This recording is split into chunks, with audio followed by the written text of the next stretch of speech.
పురాణ వర్ణన, పైకి కనబడుతున్న కథనం, నిత్య జీవన సత్యమని భాగవత లీలల అంతరార్థం.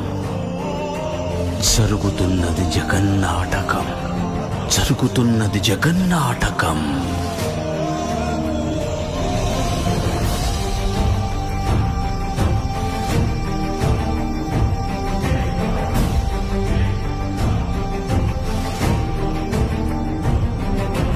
చెలియలి కట్టను తెంచుకొని విలయము విజృంభించునని, ధర్మమూలమే మరచిన జగతిని యుగాంతమెదురై ముంచునని, సత్యవ్రతునకు సాక్షాత్కరించి సృష్టి రక్షణకు చేయూతనిచ్చి, నావగ త్రోవను చూపిన మత్స్యం, కాలగతిని సవరించిన సాక్ష్యం.